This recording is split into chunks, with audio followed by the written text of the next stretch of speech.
Good morning student, स्वागत है आप सभी का ऑनलाइन क्लास में। आज हम पढ़ेंगे चैप्टर सेकंड का passage third. Then they were transfer from Delhi, उसके बाद उनका दिल्ली से स्थानांतरण हो गया। मिसेज मलिक वाज हैप्पी, श्रीमती मलिक खुश थी।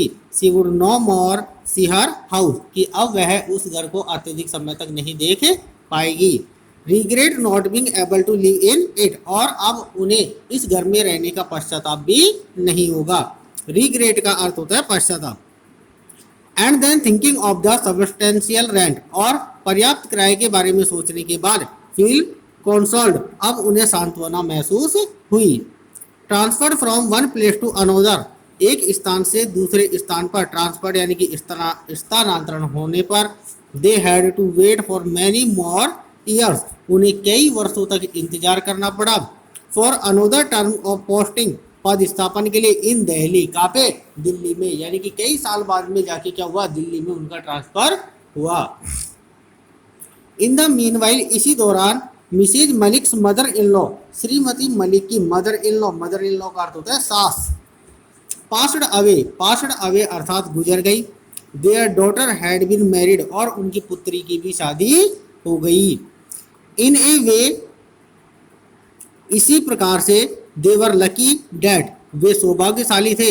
There house had been rented to the government, कि उनके घर को सरकार ने किराए पर ले लिया था। रेंटेड का अर्थ होता है किराए पर लेना। प्राइवेट टीनेंट्स, देखिए टीनेंट का अर्थ होता है किराएदार, प्राइवेट यानी कि निजी।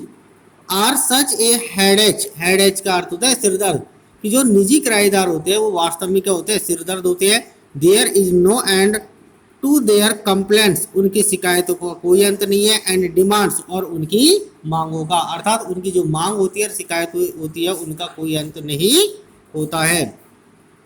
एंड देन, और इसके बाद में, they are more often than not irregular in the payment of rent.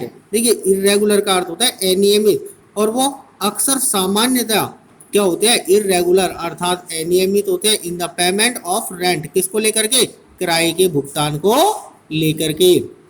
Mrs Malik's house having been requested by the government, कि श्रीमती मलिक के द्वारा, श्रीमती मलिक के घर का गवर्नमेंट यानी कि सरकार के द्वारा रिक्वेस्टेड क्या कर लिया गया था, अधिग्रहण कर लिया गया था। द रेंट वाज क्रेडिटेड का अर्थ होता है जमा होना, टू देयर बैंक अकाउंट, कि जो किराया था वो उनके किसमें, बैंक अकाउंट यानी कि बैंक के खाते में, एवरी मंथ रेगुलरली, प्रत्येक महीने, रेगुलरली यानी कि नियमित रूप से जमा कर दिया जाता था।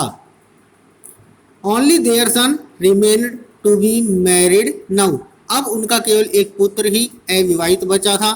मिस्टर मलिक थॉट डैट, श्रीमान मलिक ने सोचा, they would rather be done with it before he retired का अर्थ होता है सेवानिवृत्त होना, कि वो इस कार्य को सेवानिवृत्त होने से पहले ही समाप्त कर देंगे। Their son had been married, उनके पुत्र की भी शादी हो गई। Mister Malik had retired from service यानी कि सेवा से, और श्रीमान जो मलिक थे वो रिटायर्ड यानी कि सेवानिवृत्त हो गए, किससे, सेवा से सेवानिवृत्त हो गए।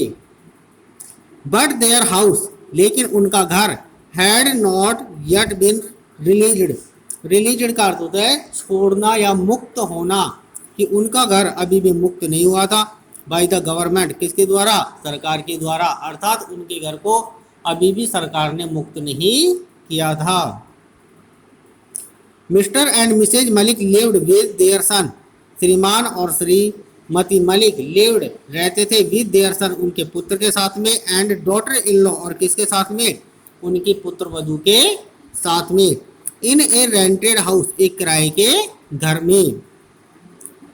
Mister Malik was still fighting with the government, mister Malik, श्रीमान मलिक, वाज स्टिल यानी अभी तक, फाइटिंग यानी कि लड़ रहे थे, विद द गवर्नमेंट, सरकार के साथ में, for the release of the house, अपने घर को छुड़ाने के लिए।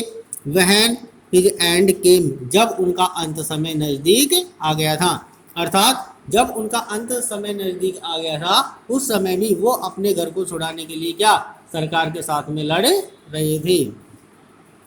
ही पास्ड अवे, और वह गुजर गए, without being able to live in his house, अपने घर में रहे बिना ही इवन फॉर ए डे, यहाँ तक कि एक भी दिन, यानी कि वो अपने घर में एक भी दिन नहीं रहे। कौन से घर में? जो उन्होंने नया घर बनाया था उसमें, और उसके बिना ही या उसमें रहे बिना ही वो वहां से गुजर गए।